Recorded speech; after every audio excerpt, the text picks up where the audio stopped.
Hi, this is Sharon Pender. Thank you for stopping by and welcome to our Hot Chat podcast edition. Where is the money? And this is episode 2 in our series of Minority Business Connections. I am president and CEO of the Capital Regions Minority Supply Development Council and operator of the MBDA Business Center, Washington, D.C., and the MBDA Federal Procurement Center, servicing the greater Washington, D.C. area, the state of Maryland, and Northern Virginia. So again, welcome to our Hot Chat podcast. And we're featuring today U.S. Senator Chris Van Hollen.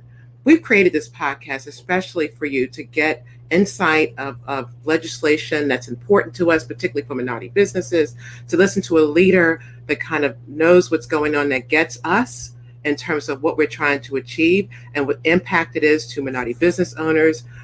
This conversation, I guarantee you, will be insightful and more to come in dynamic one-to-one on-one conversations with CEOs, contracting officers, minority businesses, supply diversity professionals, and procurement leaders from some of the leading companies in America. It is our goal to highlight the challenges, to let you know what the breakthroughs are, resources, and most important, where are the opportunities? That's why we always said we follow the money. Where is the money that exists from our vast network from across the region and across the country? More importantly, we'd like to hear from you.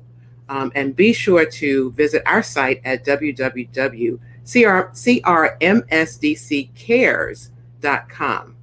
We've got great content, and follow us on our social media platforms.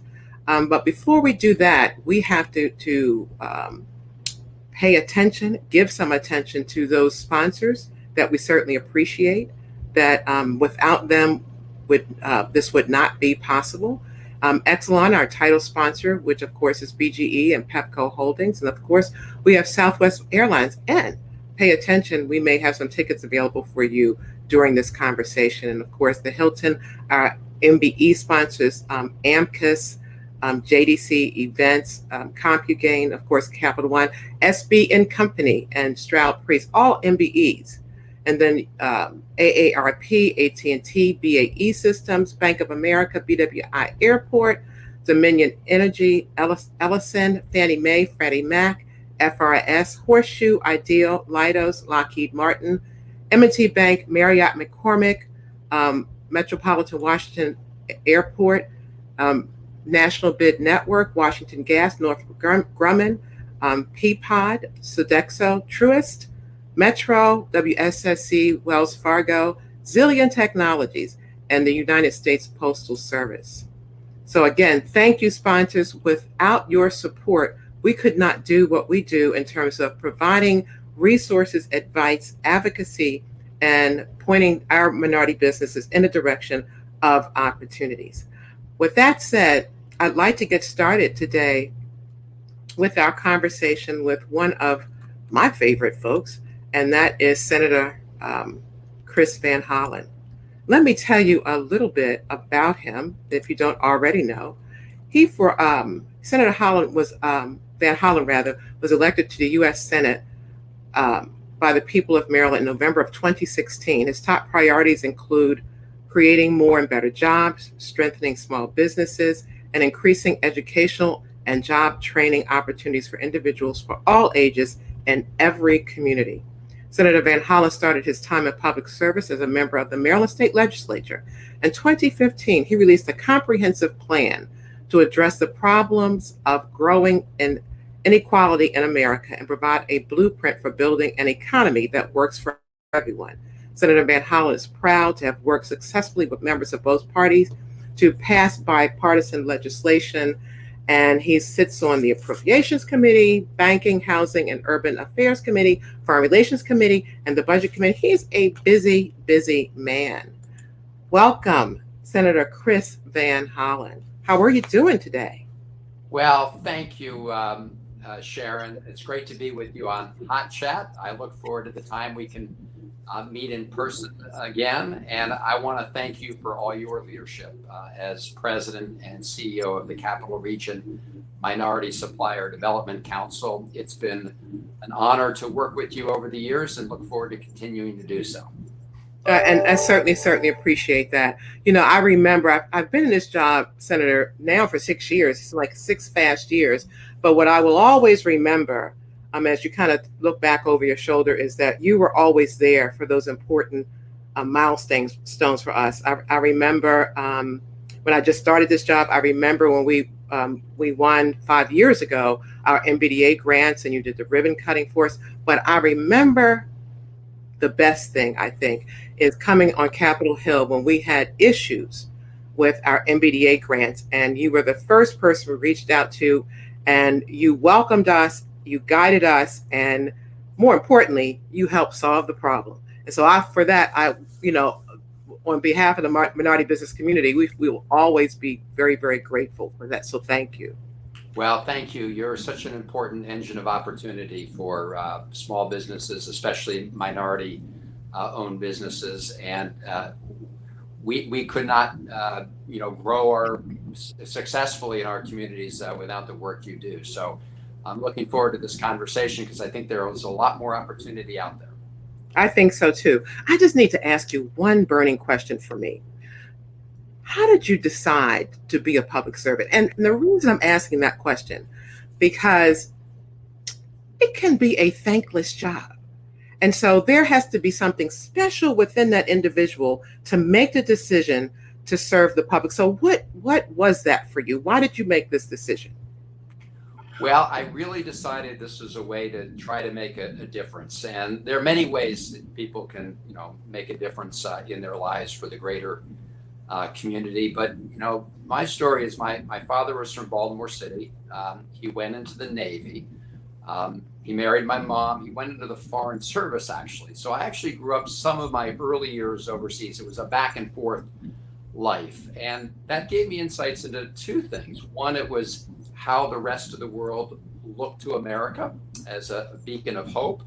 But it also allowed me to hold up a mirror to America and ask the simple question, are we really living up to our ideals of equal rights and equal justice and equal opportunity? It was very clear that we have a very long way to go, that we've made substantial progress, but we have a long journey still ahead. And my view was that by getting into public service, I could help close that distance and bring us a little closer to our ideal of equality and justice for all. And again, there are many ways to serve, but public office is one way I saw making a difference. It can be very frustrating at times. I would imagine. But I do think over the long run, we're headed in the right direction, despite some big bumps along the way. And that's great to know, because what it tells me, Senator, that your conviction is deep within your soul. And for that, we kind of thank you. And we thank your family, too, because we know there's great sacrifices for a leader with your family when you make that commitment as well. I want to talk a little bit about your interest in inequality has been quite some time, and it's been kind of the foundation of your service. And so you've been on the front line of fighting on, for wage gap, to looking at just the financial frailties of the American family. So I'd like your opinion, and I want to get into the American Jobs Plan, but I'd like your opinion, for example, of certain things that are happening in this country right now. What's happening in Georgia, in terms of that legislation that was just, can you give me a perspective? Your perspective around that? Yes, absolutely. We're at a moment of reckoning in our country. It's a moment of opportunity, but also a moment of great danger, because in the aftermath of the election of Joe Biden and Kamala Harris, we've encountered the Donald Trump big lie, which is the false claim that somehow Donald Trump was cheated out of this presidential election, which is not true, of course. But you see state legislatures like Georgia, like Texas, like other places around the country now trying to put up barriers to voting. Instead of trying to win elections by addition, they're trying to win by subtraction, by making it harder for people to access the polls. And they're targeting minority voters, they're targeting Mhm. people of color, they're targeting younger voters. And this, of course, comes in the aftermath of not just the Joe Biden election in Georgia, but also the election of Reverend Raphael Warnock and John Ossoff. And so the way we're supposed to win elections in America is the candidates make their case to the people, they lay out their agenda, and you try to persuade more people to vote for you rather than put up barriers so that fewer people can access the polls. So we've got to pass this bill at the federal level called the For the People Act. And that would create national standards to protect the right to vote. We also get rid of secret money in politics. Mm-hmm.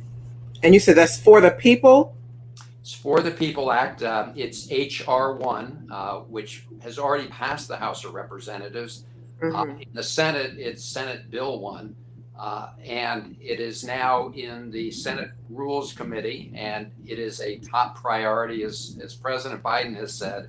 Failure is not an option because we cannot have a country where people buy into the big lie and then erect barriers to voting to try to keep people from the polls. So we've got to get this bill passed. Okay. And Senator, through this conversation, I'm going to ask you, what can minority businesses do? Because we represent a group of business folks. And so, and public policy determines the behavior in the marketplace. So what I'm going to be asking, what can we do to kind of help support these efforts, Senate Bill 1, for the people? And so we'll get that word out, but certainly would love to understand some guidance there. Sure. Well, just on that point, look, we're at a very turbulent time in our politics, but in my view, business leaders have an obligation to speak out to strengthen our democracy because any business that's successful has to be part of a community that adheres to our fundamental principles and the rule of law. And that is why I think it's totally appropriate, for example, that Major League Baseball decided that they're not going to have the All-Star game in Atlanta, Georgia. It's perfectly acceptable, in fact, appropriate, I think, for companies like Delta and Coca-Cola and others to be speaking out. And that's part of the American democratic system. So I encourage we saw, of course, a number of Black CEOs writing in. Yes. Well, so this is really important. I'm so glad you brought it up. Yeah. The other thing I want to talk about too, because I know that, and by the way, not to digress too much, it's always interesting when you listen to folks to see what your common ground is. I grew up in Baltimore. My father was in the Navy. And matter of fact, that's how he got to Baltimore. It was one of the ports. But anyway, that's another conversation for another time. But I know that for a while you represented Montgomery County, which, and when you look at its population, I'm talking about the Asian population. I live in Howard County, where there is a big Asian population. I wanted to get your perspective around what's happening to the Asian community, one of our minority communities, and get your perspective around that. This has been incredibly alarming to watch what's happened across our country. And of course, the African American community has been subject of these kind of hate crimes in the past. And of course, a big part of our journey is overcoming the legacy of slavery and Jim Crow. The Asian American community has also been the target of these hate crimes. It really speaks to the importance of two things. One is leaders really have to speak up whenever we see hate. And unfortunately, our previous president, Donald Trump, actually fanned the flames of it, right? He actually tried to raise himself up politically by turning other people on each other based on race or religion, ethnicity, and of course, the words he used to describe the coronavirus, COVID-19, Kung flu, and things like this really made the Asian American community a target. So that was just a part of his despicable, divisive style. we all need to not only speak out, but then we need to really enforce our laws on hate crime, and it's going to be a priority of the Justice Department, the Biden administration Justice Department under Attorney General Merrick Garland, to really go after hate crimes, go after white supremacy, and go after wherever bigotry raises its ugly head. It's going to be very important that we all be vigilant and work to bring our country together. I mean, that, as Joe Biden said, is necessary to restore and help heal the soul of America, but even more, I think, to make sure we continue down the path toward a more perfect union. And do you think that that would also be the case as we look at right now the trial that's going on for the murder of George Floyd and all of that, the reckoning that happened last year as a result of that? Do you think that is there legislation that should be enforced or an additional legislation to ensure that we don't live through that again? Any thoughts there? Yes, it's essential that we pass a bill called the George Floyd Justice in Policing Act, which creates very important provisions for better police accountability, more transparency. This is a bill that's passed the House of Representatives. It's now in the United States Senate. I'm a co-sponsor of the bill. I also think we should pass another bill that I've introduced along with Congresswoman Karen Bass, called the Community Response Act. And it's really a complement to the George Floyd Justice and Policing Act. That act is about police accountability. But we also need some systemic change in how we respond to so many situations that arise in the community. If you look at the statistics, so many of these cases where you have police responding to an incident and you see this escalation leading to tragic killing, many cases it's a situation of a mental health situation. It could be substance use disorder, responding to homelessness. So we have proposed that we create alternative response mechanisms where appropriate. So where use of force is not going to be necessary, let's send folks who are trained to try to de-escalate. Let's send people who have dealt with mental health issues where that's the root of a particular cause. So what we do is say the federal government wants to support cities and communities that want to establish alternative responses to these emergencies where an alternative is appropriate. And I'm pleased to say that the mayor of Baltimore City, Mayor Scott, somebody that we've been working with, he's going to launch a sort of pilot project along these lines. Oh, that's perfect. That's perfect. And again, so to reiterate for folks that are listening to us, in terms of supporting, you said that there was the that new legislation that you're introducing, the Community Response Act. That's correct. Has it been introduced, and what can we do to support it? So Congresswoman Karen Bass and I introduced it last year. We are going to reintroduce it in the coming weeks. We just took additional input from some of the stakeholders, but we will be reintroducing it. I'll let you know as soon as we do. And anything you and your members can do to support it, I think would give it a lift, would give it a boost. I think we have lots of strong support, but we need more to get it over the finish line. And so by that, Senator, would that would it help if, for example, we reached out to our legislators to let them know to support it? Is that because we can do that across the country, to let them know that they should support that? And the one for George Floyd, that one, what was the name of that one again? That's called the George Floyd Justice and Policing Act. Okay. And that has been reintroduced. It's already passed the House of Representatives. And we're going to be taking it up in the Senate. The exact timetable it remains to be seen, but that is going to be a priority too. Okay. And so when that happens, if we can know that, we will then absolutely engage and let folks know that should happen as well. So we thank you for your work there. There's lots going on, right? And so I'd like to talk a little bit right now about President Biden's American jobs plan, I guess, AKA the Infrastructure Act.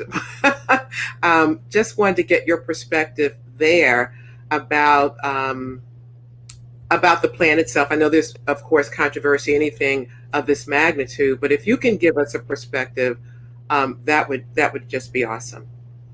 Yes, I mean, this is a very important next step. Of course, the first piece of legislation was the America Rescue Plan, which we passed a number of weeks ago to both finally defeat this virus once and for all, to help those families and workers and small businesses that have been especially hard hit, give us a boost, give the economy a boost as we come out of the pandemic. This next initiative, the American Jobs Plan, is really to modernize our infrastructure throughout the country. And as President Biden has said, it's not just what people think of as sort of the 20th century infrastructure.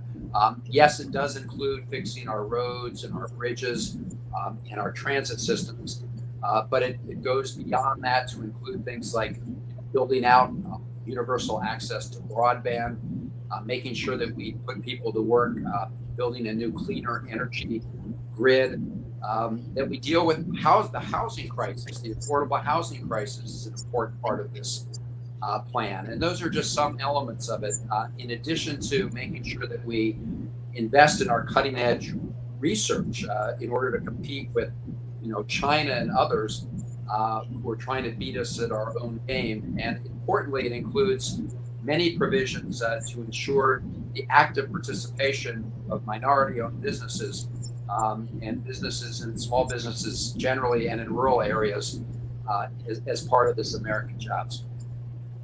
That's fantastic. How do we ensure, for example, when you look at when I think of infrastructure, I think of the failing pipes, or I think of the crumbling bridges and those kinds of things that happen.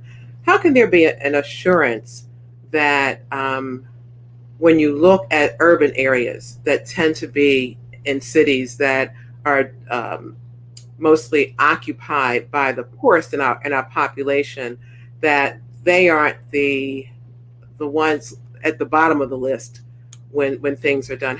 What can happen from that perspective, in your opinion?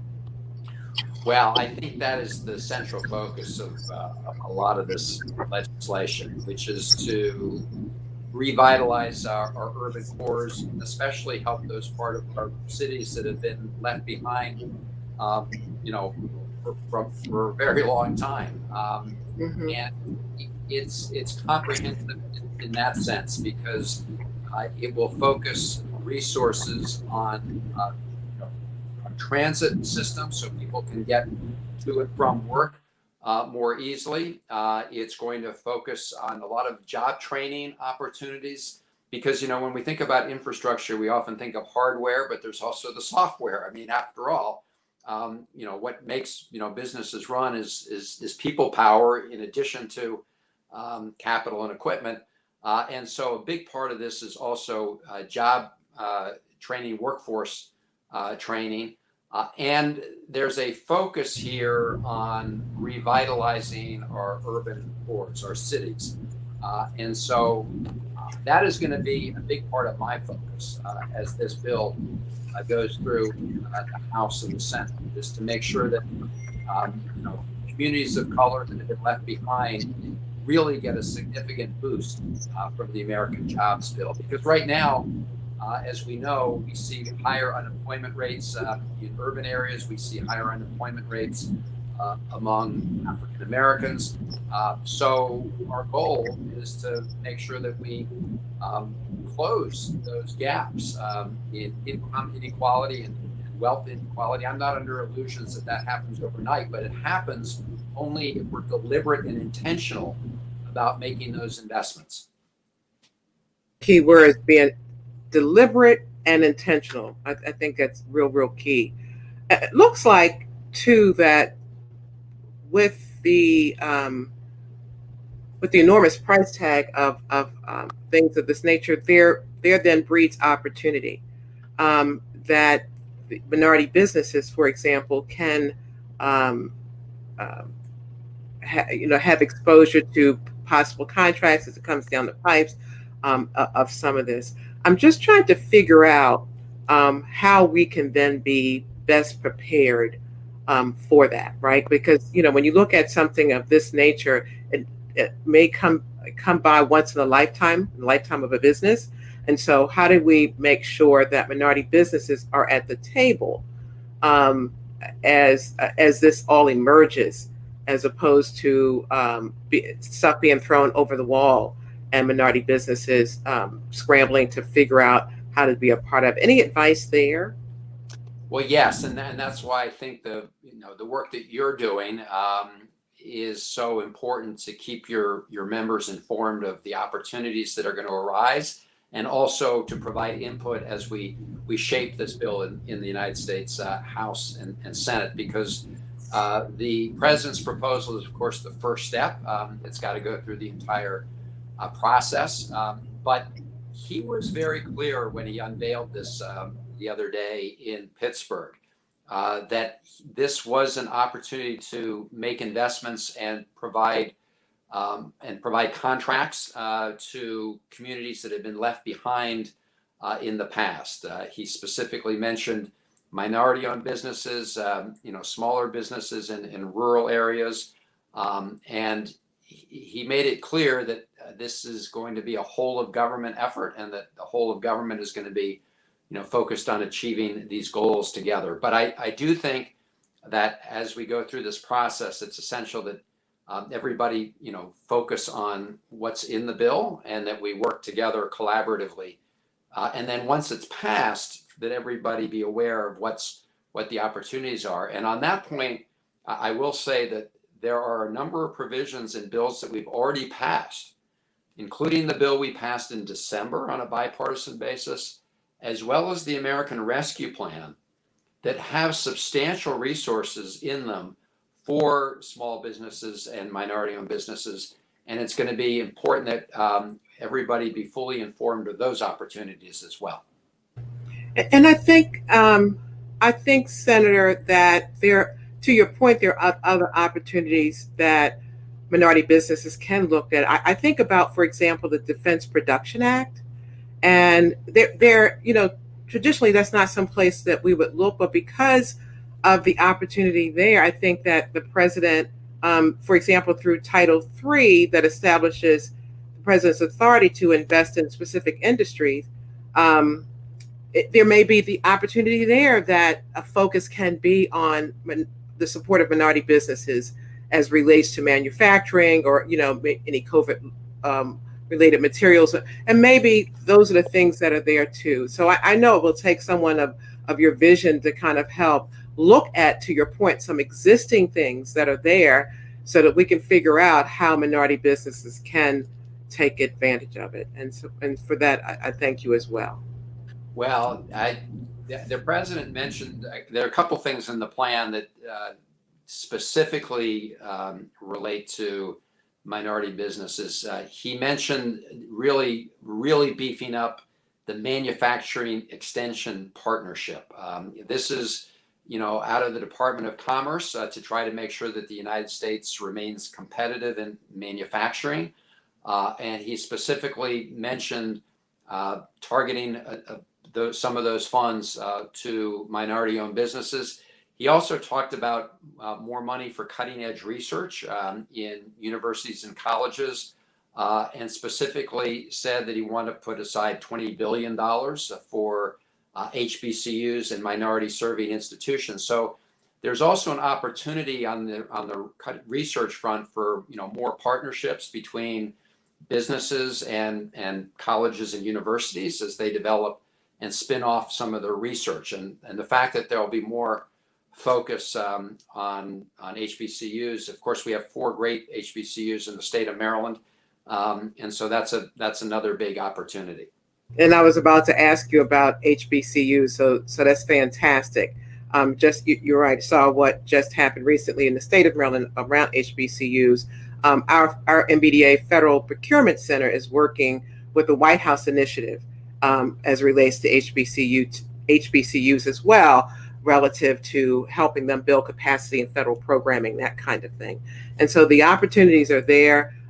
We appreciate that that you're kind of running tackling for us so that we could see those things that we can take advantage of and spread the word to our businesses that those there's a future in doing those kinds of things.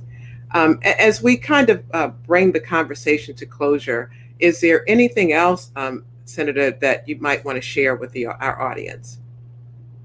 Yes, I do want to mention a couple things that were in the American Rescue Plan, which of course is now law, and the bill that we passed in December.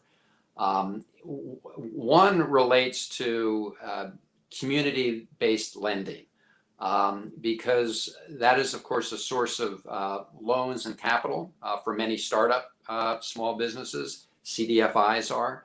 And minority depository institutions. And there was an infusion of about $12 billion into CDFIs as part of the bill we passed in December. And I was just on the phone the other day with the Secretary of Treasury, Janet Yellen. Those programs right now are being developed out of the Department of Treasury in terms of how they're going to be structured. So I do want to specifically mention that. The PPP program, we remember that got rolled out first in the CARES Act. It had lots of problems in its original form. It was not easily accessible by many of the smaller businesses. But over the last year and a couple months, it has been significantly improved and much better targeted to small businesses and minority-owned businesses. We extended the deadline for PPP applications to the end of May. So people should be aware of that particular deadline. The American Rescue Plan also includes funds specifically for, restaurants, those in the hospitality industry, as well as venues, that have been especially hard hit as in terms of customers. So I do just want to, point out that those programs are right now, they're in the pipeline.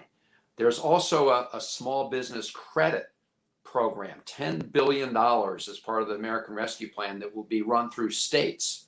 So Maryland will be using those funds to set up its own small business sort of lending and capital support programs. So those can be very important, either to an ongoing enterprise or, of course, a startup. I just want to mention that in addition to the American Jobs Plan, which is going to be so important to giving our country the boost it needs to modernize our infrastructure, there are also these programs that are in the pipeline from earlier bills that and if people have questions, they're of course, feel free to contact my office, and we're happy to go over them with anybody who's interested. That is outstanding. We're actually we need to make sure that our constituents learn about those things as well. So I'm so glad we're having this conversation. I've learned a tremendous amount of things here. So that is outstanding things that are going on Capitol Hill. Anything else, Senator? Well, we talked at the beginning about the importance of protecting the right to vote by creating a minimum national set of standards that is so important. We've got to pass the George Floyd Justice and Policing Act, and then we've got to pass a number of other bills that have made their way through the House of Representatives that are in the Senate, and then we've got to, of course, pass this American Jobs Plan. And the president will soon be announcing, part 2 of the American Jobs Plan, which will include major investments in our education and school system. This has been a priority of mine from the beginning, where we've got to make sure that we fund 100% early education, early Head Start programs, Head Start programs. Every child who's eligible for one of those programs should be able to participate in those programs. And that will also include additional support for higher education. I think it'll be community college will be free under his proposal. He'll deal with student debt issues. So the next bill is also going to be an important part of a successful future for everybody. That is outstanding, ladies and gentlemen. You have heard it here first, of all the things that are percolating on Capitol Hill with our government. And so thank you very, very much. Senator Van Hollen, thank you again for being that fighter on the front line for us and all the things that you're going on. I'm exhausted by listening to all the things you're doing. Well, it was a good hot chat. It was good. A lot of hot issues to talk about. Absolutely. And we thank you so very much for your time. Well, thank you. Thanks for doing what you're doing, Sharon. And I look forward to, continuing to work with you. Okay. Outstanding. Thank you. Take care. You too. Ladies and gentlemen, you heard it here. Senator Van Hollen giving us talk about hot chat, right? Giving us some real clear messages around what's happening that is that's advantageous for people of color and businesses of color. So we thank you for tuning in this edition of Hot Chat, Minority Business Connection, and we'll see you the next time. We have some upcoming things that you may be interested in, but we'll tell you to actually make sure that you bookmark our crmsdccares.com. We'll have this, not only this particular chat, but prior webinars and other chats. But more importantly, stay tuned there as we post information about upcoming legislation that you need to support, as well as some research that we'll be posting there as well. So crmsdc.org, as well as our MBDA centers, our Minority Business Development Center, Federal Procurement Center, and our MBDA Business Center, Washington, D.C. Again, thank you. I'm Sharon Pender, and I'll see you the next time. Bye-bye.